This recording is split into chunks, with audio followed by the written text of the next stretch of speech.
Social media companies have failed to put the welfare of children and young people ahead of their own vested interests.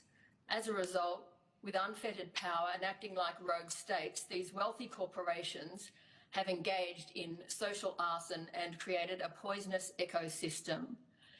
This anti-social industry has lied about its malign impact, especially on young people. Social media platforms have significantly contributed to the declining mental health in girls, and Meta covered it up. We have witnessed their denial and obfuscation even in this current inquiry. Collective Shout has extensively documented our concerns regarding digitally facilitated sexual exploitation, trafficking, predation and grooming, the impact on child protection, human rights, women's safety and public health.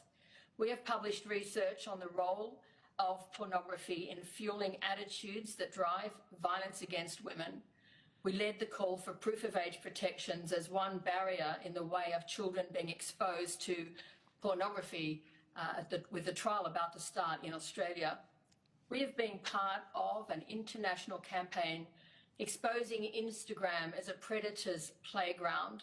Pedophile networks connect on social media. The platforms bring them together to trade images and connect with children. Children are served up to predators through Instagram's algorithms, which curate sexual content for them. The New Mexico Department of Justice's undercover investigation of predators on Meta's platforms through Operation Metafile is now providing forensic evidence of what we at Collective Shout have also identified through our work. Men are using social media to actively seek out and pursue children and sexually abuse them.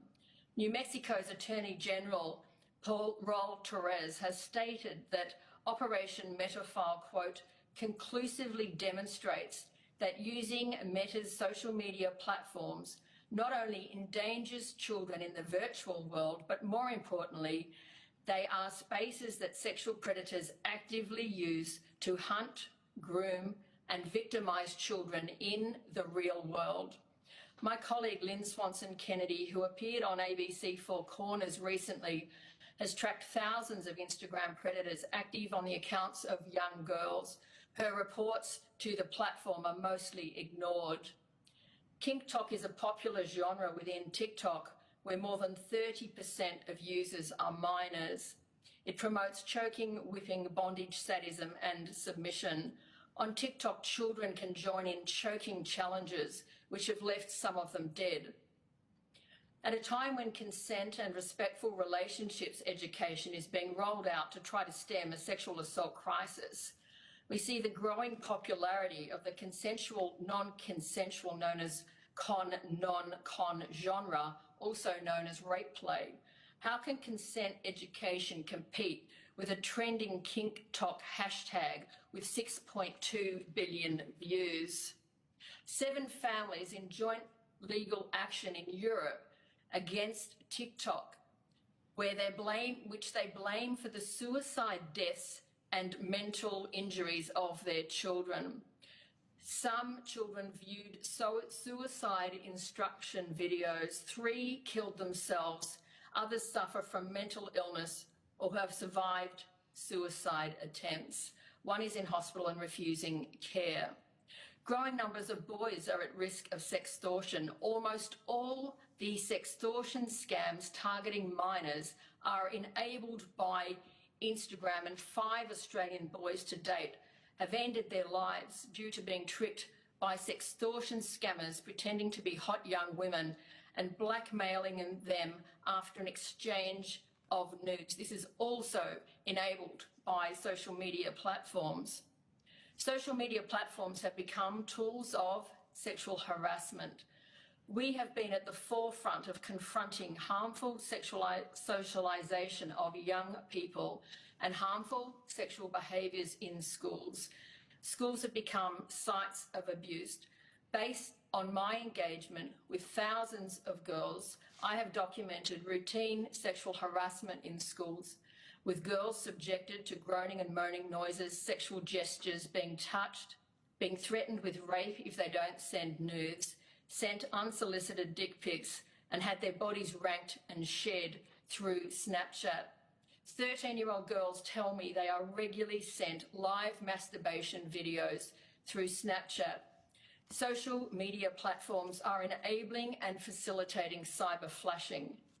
We have also more recently highlighted the harms to women and girls of emerging digital threats such as AI deepfake nudes, also known as synthetic sexual images or digital fakes, and undressing nudifying apps, which are being weaponised against Australian schoolgirls who discover to their horror that their faces, scraped from their social media profiles, have been superimposed onto explicit images and turned into porn. AI-generated pornography, nudifying and undressing apps and face swap apps contribute to harmful sexual socialisation, especially in adolescent males.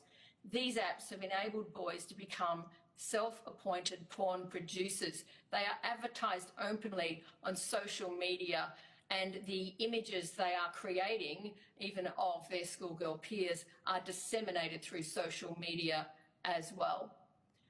We agree with the Law Council of Australia that too much responsibility is placed on young people to monitor their own safety online, and that the onus should be on big tech and social media companies.